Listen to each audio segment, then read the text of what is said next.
Story 1. It is possible this still exists in some places, but a relative of mine used to work as an office tea lady.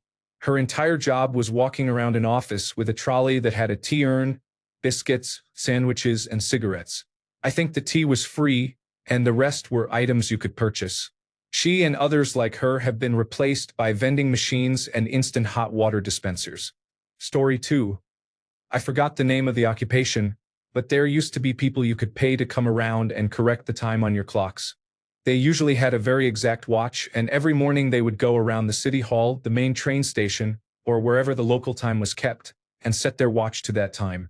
Then they would go around the city to check the time on their watch against the time on the clocks and correct the clocks if necessary. Edit to add. Please stop telling me they are called knocker-uppers. That is a completely different obsolete profession. Story 3. Icemen would bring giant blocks of ice to homes that had iceboxes instead of electric refrigerators. Story 4. It was not too long ago that there were people who stood by a conveyor belt and picked out the burnt corn flakes. I helped install the optical sorting machines that replaced them. Story 5. Mudlarks. In Victorian London, they would comb through the exposed riverbed of the Thames looking for anything valuable, such as coins or coal, that they could sell. The poor would make a very meager living, but still a living from the job. Story 6. In early England, villages would appoint a person called the ale conner. His job was to drink the beer at each public house, judge its quality, and ensure it was being sold at the correct strength and price. Sometimes they would sit in a puddle of beer in their leather pants and judge how much the pants stuck to the bench to check the sugar content. Story 7. A knocker-upper. In Victorian England, people would go around hitting windows with long sticks to wake others up in the morning. Story 8. Telephone switchboard operator. My mum was a switchboard operator in the telephone exchange in Liverpool in the 1960s. If you were rich enough to have a phone in your house, you would pick it up, and my mum would instantly be on the other end.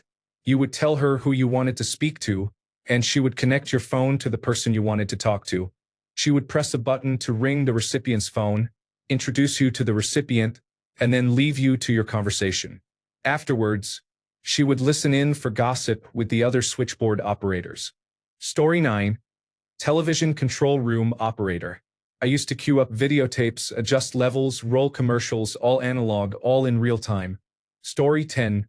Tinker. Used to repair pots and pans door to door. Also a knife sharpener. I remember seeing one as a kid. He had a push bike that converted into a grinder powered by pedals. Story 11. Are you seriously trying to get me to believe that they used to actually give paychecks and lunch breaks to computers? You must think I was born yesterday. Story 12. Not too long ago, my father's job was extremely lucrative but eventually became obsolete. He worked in a small office where he and about 5 others received files, usually from law firms, which they were asked to copy, often hundreds of copies of files over 100 pages long. They typically charged per page. This was about 25 years ago. I am 26 and do not remember the exact charge. Over time, fewer offers came in. The elderly business owner passed the business to my father, who had dropped out with a GED. My father secured a valuable contract and worked exclusively with a local law firm. Until about 15 years ago, he practically lived in his office, printing papers up to 18 hours a day. Paid well. In terms of gross profit, he earned almost $500,000 annually. The net profit was lower but still a good salary, around $150,000. Unfortunately, he was not wise with money and rarely saved. He decided to renovate his office and buy new equipment. At the same time, he heavily repaired our house. This all happened the same month the law firm informed him they no longer needed paper printouts. At age 45, burdened with business debt, my father started over as a pet store employee and is now about to take ownership nearly 15 years after that family setback. We have our disagreements, but that man worked very hard to provide a life for his family. Story 13. Most popular in cigar factories and other quieter industries, these men were paid to read the newspaper aloud to everyone else while they worked. They earned tips and could make good money doing so. This practice went out of fashion with the advent of the radio. Story 14. File girls. 1980s and earlier. usually young women who did administrative work focused on physically retrieving, putting away, and keeping files. I started office work in the 1990s and heard mention of file girls in more than one office. It was surprising to me then, especially the term girls. And I can only imagine now. Story 15. I was a directory assistance operator. Before Google, people actually called for 11 and paid to have a person look up a phone number for them. The late 1900s were a simpler time. Story 16. Tinkers. The idea of repairing pots and pans is delightfully out of touch with how inexpensive metal has become and how advanced pans are today. There is almost no way to pay a skilled tradesperson a reasonable hourly rate to repair a cast iron pot, let alone a Teflon-coated clad pot or pan. Story 17. Clipping service. My friend worked for one in the early 1990s. A company, usually, although I guess it could be an individual, would pay a clipping service. They would go through all the daily newspapers they could and weekly news magazines and physically clip out any story that mentioned the company. They would put them in a manila file folder and courier it to the company. Story 18. Barber surgeon. Shave and a haircut, and please remove these gallstones. Story 19. I worked in a large room filled with VHS tapes and digital versatile discs. People would yell at me when we only received 60 copies of a hit movie on release weekend, and they were the 70th person who wanted it, but I was already sold out. Yes, movies were limited. The best part was that we would let people take them home for just $3 or $4 per night. Then they would forget to bring them back, and we would charge them for the additional nights they kept the movie. Every single one of them would argue with us. But perhaps the best moment I can remember is the monthly in-store magazine that came in the mail just for employees to know what was happening in the industry. We all laughed about the idea of movies in vending machines so people couldn't argue about their late fees. We thought it was preposterous that people would ever rent a digital versatile disc from a vending machine and that automatic late fees would never be accepted by the general public. We laughed until that business model worked so well it ended the very job we were standing in. Story 20. A water witch. They used to be listed in the yellow pages. My great-grandfather couldn't find water on his land. They drilled many times and found nothing. They hired a water witch and he found water on the first day. When tested, water witches do not perform any better than anyone else. Yet a good water witch will find water. My friend's grandfather used a water witch to find his well. It is mostly about having a good eye and an understanding of the lay of the land and the aquifer, but the sticks make it seem like magic. You have to sell it, after all. If you need to locate a well, you need a good water witch, not a charlatan. I would hire a water witch if I needed a well drilled. They are not expensive. Story 21. Sin Eater. It used to be that people thought your soul would linger or be banished to hell if you died unburdened of your sins. So they would hire someone called a sin eater to sit graveside and eat bread, the body, which had presumably absorbed the sins of the dead. This continued until there was no unfinished business for the departed, allowing them to go on their way to heaven. The sin eater was usually a very poor person, except for carrying the unspoken sins of the dead and sitting among decomposing corpses. Being a sin eater was a kind of sweet gig that came with money and a meal. Story 22. Honestly, phone operators. The idea that it was a physical person's job to connect your phone line directly to someone else's phone line, a literal physical connection between your phone and another person's, is quite remarkable, and I grew up with landlines. You used to pick up a phone that had no numbers to dial, talk to a person on the other end at a switchboard, and they would either connect your phone line directly to someone else's or connect you through another switchboard until the connection was made. It's amazing. Story 23. Answering service is a company to which your number is forwarded when you are unavailable. They take messages and you can call to check your messages. They may also have your contact information and location if you provide it, allowing them to reach you in case of an emergency. Story 24. In Louis Buñuel's autobiography My Last Sigh, he talks about how in the early silent film era, someone would be paid to stand next to the screen and narrate to the audience what was happening because no one had visual literacy. Story 25.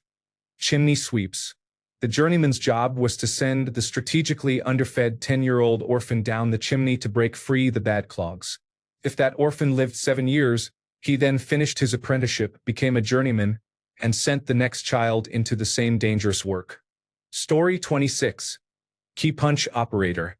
Telephone private branch exchange operator. Linotype typesetter. Iceman for home ice delivery.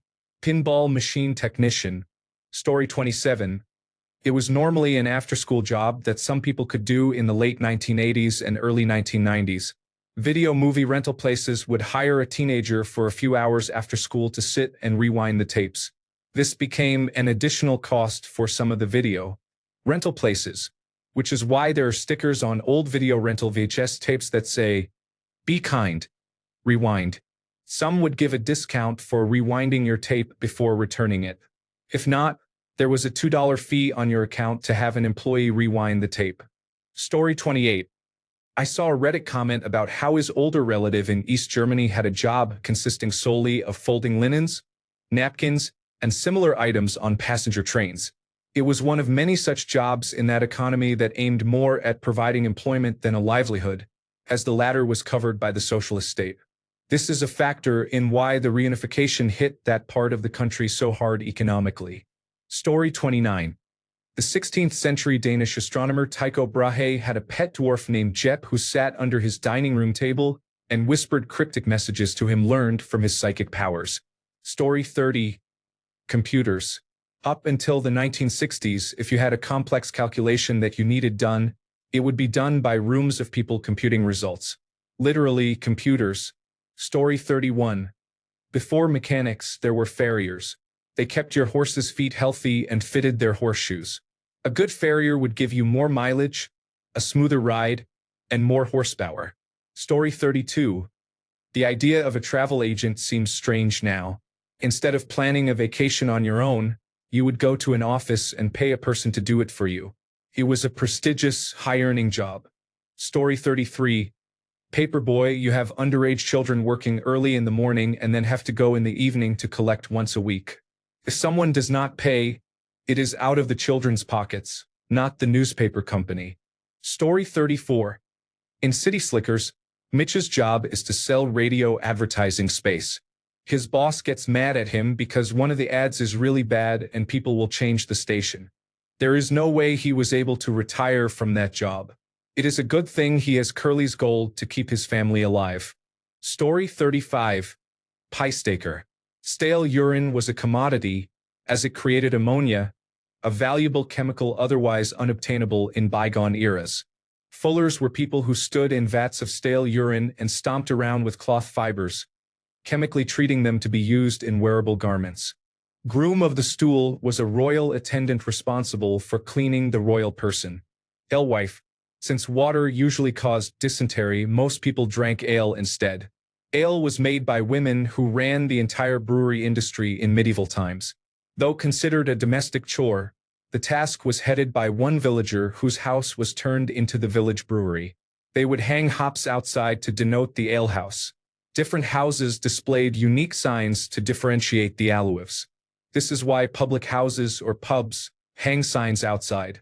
The more skilled alewives provided for the lords of the manor and gentry. Their signs used a part of the heraldry of that nobleman.